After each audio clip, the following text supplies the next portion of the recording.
Bonjour et bienvenue dans cette deuxième vidéo qui fait partie d'une série de 3 vidéos consacrées aux premiers accords.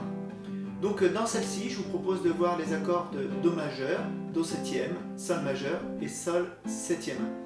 Alors nous ne verrons pas par contre les accords mineurs, de Do mineur et de Sol mineur ainsi que mineur 7, parce que ce sont des accords qui nécessitent un barré. Puis dans un second temps, nous verrons comment travailler l'enchaînement de certains accords. Allez, on commence tout de suite par notre accord de Do majeur.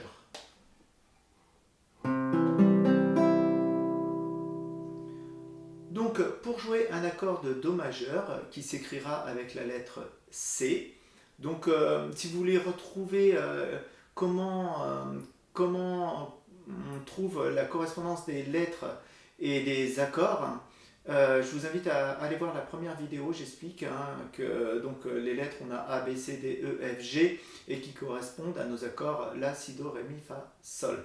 Donc voilà, pour le Do majeur, c'est la lettre C. Et donc à la main gauche, pour jouer un Do majeur, en premier, je vais laisser ma première corde à vide, Mi. Puis je vais poser sur la deuxième corde, sur la première case de la deuxième corde, mon premier doigt pour jouer un Do. La troisième corde à vide, le Sol. Pour la quatrième corde, je vais poser mon deuxième doigt sur la deuxième case pour jouer un Mi. Et enfin, pour la cinquième corde, je vais poser mon troisième doigt sur la troisième case pour jouer le Do. Et je jouerai donc ces 5 cordes. Comme la cinquième corde, c'est ma note Do, c'est-à-dire la fondamentale, la tonique, celle qui donne le nom de l'accord, et donc je joue à partir de la cinquième corde. Voilà. Notez que la sixième corde, c'est un Mi, et que ma première corde, c'est un Mi également. Donc le Mi fait partie de l'accord de Do. L'accord de Do est fait avec des Do, des Mi et des Sol. Mais on préférera quand même démarrer de cette cinquième corde, l'accord sonnera beaucoup mieux. Autrement, on va entendre un Do avec une basse Mi, et ça sonnera pas, ça sonne pas faux, mais c'est pas là où il sonne le mieux en fait. Faut vraiment essayer d'attraper la cinquième corde. Quand vous jouerez ce Do majeur, vous prenez bien garde également à bien poser le bout des doigts sur les cordes pour appuyer. Voilà, pour que le doigt soit bien arrondi et ne soit pas posé à plat et qu'il n'étouffe pas une corde qui est en dessous. Par exemple, mon premier doigt qui est sur la deuxième corde, s'il n'est pas bien arrondi, il risque de toucher la première corde et de l'empêcher de sonner. Donc on fait bien attention qu'il soit arrondi, bien posé sur le bout du doigt. Et vous pouvez également faire attention au poignet de la main gauche. Si je le recule trop, il va abaisser mon doigt et il va faire toucher la corde. Si je l'avance de trop, c'est pas mieux non plus. Voilà, trouvez le juste milieu pour que toutes les cordes sonnent bien. Voilà pour ce qu'on pouvait dire de ce Do majeur. Voyons à présent le Do septième. Donc le septième degré de Do, ça va être la note Si. Mais dans les accords de septième, il faut que mon septième degré, mon écart de septième, soit mineur, mon intervalle. Et pour avoir une septième mineure en Do, je suis obligé de mettre un Si bémol. Donc pour jouer un Do septième, je vais replacer mon Do majeur, comme on vient de voir, et je vais rajouter avec mon quatrième doigt un Si bémol sur la troisième case de la troisième corde. Et je jouerai de nouveau les 5 cordes. Voilà, sur la partition, ce Do septième s'écrira C7. C pour l'accord de Do, pour la note Do, et 7 pour dire que c'est une septième. Voilà sur ce qu'on pouvait dire sur nos accords de Do. Passons à présent à l'accord de Sol majeur. Donc l'accord de Sol majeur, sur la partition, s'écrira avec la lettre G. Et donc nous allons placer d'abord le quatrième doigt sur la troisième case de la première corde pour jouer un Sol. Puis la deuxième corde à vide, Si. Troisième corde à vide, Sol. Quatrième corde à vide, Ré. Sur la cinquième corde, je vais placer mon premier doigt sur la deuxième case pour jouer un Si. Puis sur la sixième corde, je vais placer mon deuxième doigt sur la troisième case pour jouer un sol. Et donc là c'est ma tonique, un sol, accord de sol, et je jouerai les 6 cordes. Alors tout à l'heure, pour l'accord de Do, on a vu qu'il fallait avancer plus ou moins le poignet pour bien arrondir les doigts. Ce sera valable également pour cet accord de sol, hein, mais en plus, pour l'accord de sol, vous allez essayer de bien faire attention à votre poignet. Ma main, je peux la tourner plus ou moins dans ce sens-là. Voilà, le poignet, soit je le monte vers la tête de la guitare, ou soit je l'amène plus vers la caisse. Et bien pour le sol, je vais tourner vers la tête de guitare pour que mon deuxième doigt qui est en troisième case et mon quatrième doigt qui est en troisième case également, se place bien. Si je mets ma main bien droite comme ça, je vais avoir du mal. Donc tournez le poignet, hop, et on avance aussi un peu le poignet pour que les doigts soient arrondis. Voilà une première façon de jouer le sol majeur. Je vais vous montrer une petite variante de ce sol, parce qu'on croise dans les morceaux des fois. Et après, à vous de choisir celui que vous préférez. Puis des fois, pour tel ou tel morceau, on mettra tel ou tel accord de sol. Quand je joue mon sol majeur, je peux rajouter également mon troisième doigt de main gauche sur la troisième case de la deuxième corde pour jouer un Ré. Et je joue de nouveau les 6 cordes. Voilà, soit je joue la deuxième corde à vide, ou soit je joue la troisième case de la deuxième corde.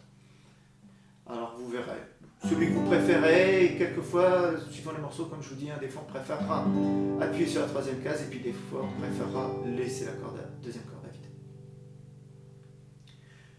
Voilà pour notre accord de sol majeur. Passons à présent à l'accord de sol septième. Pour l'accord de sol septième, mon septième degré de sol est le Fa. Et donc justement, je vais le poser sur la première corde, première case, avec mon premier doigt, Fa. Puis la deuxième corde à vide, Si. Troisième corde à vide, Sol. Quatrième corde à vide, Ré. Puis la cinquième corde avec mon deuxième doigt sur la deuxième case pour jouer le Si. Et enfin, sixième corde sur la troisième case avec mon troisième doigt pour jouer le Sol. Et de nouveau, je joue les 6 cordes. Notez bien que mon poignet, ce coup-ci, vous avez vu, tout à l'heure pour jouer un sol majeur, mon poignet était tourné dans ce sens-là. Et bien pour jouer un sol septième, je le tournerai au contraire, dans ce sens-là. Hop. Et donc ce sol septième s'écrira sur la partition G7.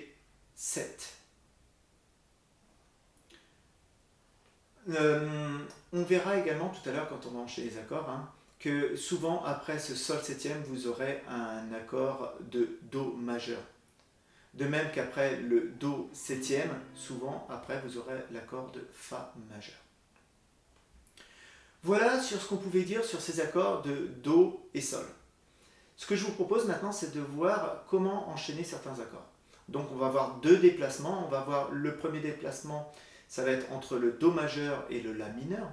Puis dans un second temps, on verra le déplacement entre le Sol septième et Do majeur. Justement. Commençons par Do et La mineur. Donc je vais placer mon accord de Do majeur. Et je vais bien remarquer que pour aller sur l'accord de La mineur, alors le La mineur je ne vous le réexplique pas, si vous voulez le voir, il est dans la première vidéo. Donc, où j'explique tous les La et puis les Mi et les Ré également, les accords de Mi, La, Ré. Donc pour passer du Do majeur au La mineur, je vais bien remarquer que mon premier et deuxième doigt de ma gauche sont bien placés. Mon premier doigt est sur la première case deuxième corde et pour le La mineur, il sera au même endroit. Et mon deuxième doigt sur la deuxième case quatrième corde pour le La mineur, également il sera placé à cet endroit. Donc ces deux-là, je ne vais pas les bouger, ils vont rester à leur place. J'aurai uniquement le troisième doigt qui est sur la cinquième corde, troisième case, à soulever et à venir placer sur la deuxième case de la troisième corde. Et je serai en La mineur. Pour revenir en Do majeur, je garde à nouveau mon premier et deuxième doigt posé. Je déplace juste ce troisième doigt qui revient sur la troisième case, cinquième corde. Attention toutefois, quand vous venez du La mineur et que je vais vers le Do, prenez bien garde de rapprocher les doigts vers leur fret. Le deuxième doigt vers la deuxième barrette et le troisième doigt vers la troisième barrette, troisième fret. Parce que quand je suis en la mineur, ce deuxième doigt qui est sur la quatrième corde, il s'est écarté un petit peu pour laisser placer le troisième doigt. Et bien le deuxième a dû s'écarter un peu de sa fret. Et si je ne prends pas attention de le rapprocher, quand je vais poser le troisième doigt sur la cinquième corde pour venir en Do, et ben je risque d'être trop loin de ma barrette et que ça frise. Donc rapprochez bien les deux doigts près de leur barrette. Dans un premier temps, faites ce déplacement lentement. Hein. Voilà, vous jouez le Do, vous prenez bien attention de laisser les deux doigts, j'en déplace qu'un seul, je mets le La. Pareil dans l'autre sens. Voilà. Quand ça passe, vous essayez un peu plus vite. Et enfin, dans un second temps, vous pouvez rajouter une rythmique, faire dans un premier temps 4 battus avec la main droite et sans s'arrêter. Alors 4 battus pour chaque accord, 4 battus sur le Do, 4 battus sur le La. Et en essayant de ne pas s'arrêter et de ne pas ralentir au moment du changement d'accord. Essayons une fois, donc je vais faire 4 Do, puis 4 La, et ainsi de suite. 3, 4, et je change. Et je reviens sur le Do, et sur le La.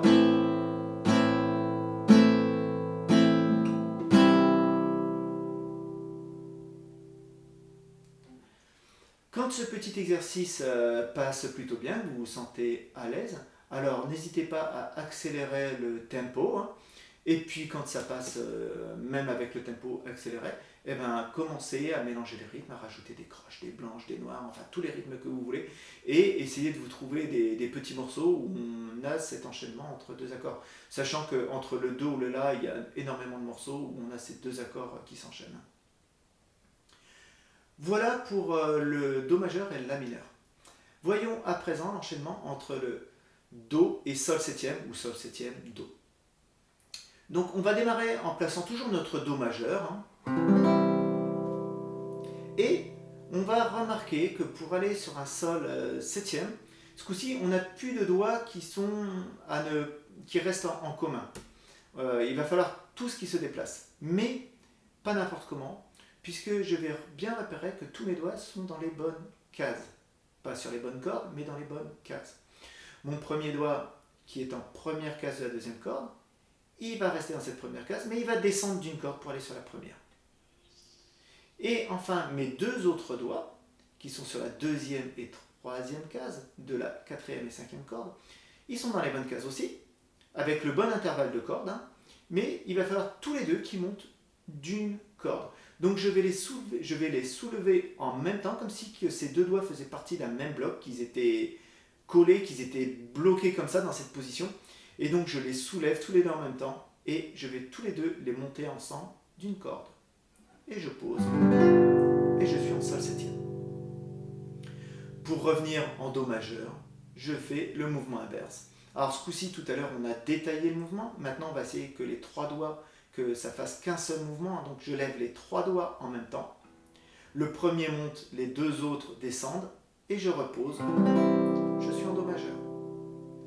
On va refaire pour aller au Sol septième. Même chose, je lève les trois doigts en même temps. Mon premier doigt descend, les deux autres montent et je pose les trois en même temps.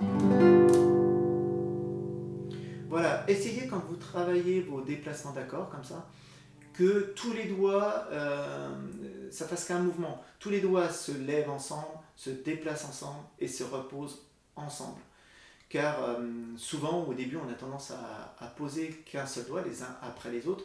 Par exemple, je suis en Do majeur et après, hop, je place le premier, puis le deuxième, puis le troisième. Sauf que dans les morceaux, on n'a pas le temps. On n'a pas le temps et il faut que les accords s'enchaînent très rapidement. Et donc, profitez des exercices pour vraiment travailler ça. Je sais que c'est un peu dur au départ, mais il faut vraiment passer par là. Vraiment, on lève les trois, on déplace et on pose. Faites-le lentement. Voilà, plusieurs fois. Quand ça passe bien, pareil, vous réaccélérez. Et puis ensuite, vous rajoutez votre petit exercice avec les 4 battus, comme on a vu précédemment avec le Do là. Essayons de le faire. Donc on va démarrer sur le Do majeur. Hein. Et donc je fais 4 battus sur le Do, 4 battus sur le Sol septième, en essayant qu'il n'y ait pas de coupure ni de ralentissement au moment du changement d'accord. 3, 4.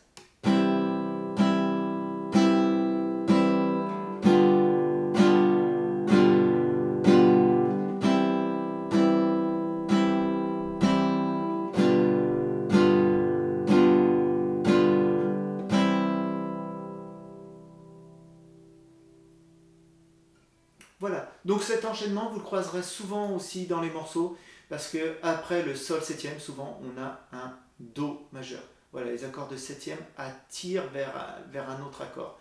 Le Sol septième, c'est vers le Do, on verra que le Ré7, c'est vers le Sol, alors, on a vu que le Do septième, c'est vers le Fa, on verra que le Si7, c'est vers le Mi, bon ça ce sera dans la 3e vidéo, ça fera l'objet de la 3e vidéo. Mais voilà, travaillez bien, il y a des accords comme ça, des enchaînements d'accords que l'on croise assez souvent. Eh bien voilà tout ce qu'on pouvait dire dans cette vidéo. J'espère que ça vous aidera à enchaîner vos accords et puis à commencer vos premiers morceaux. Allez, je vous dis à une prochaine fois dans une autre vidéo. Au revoir.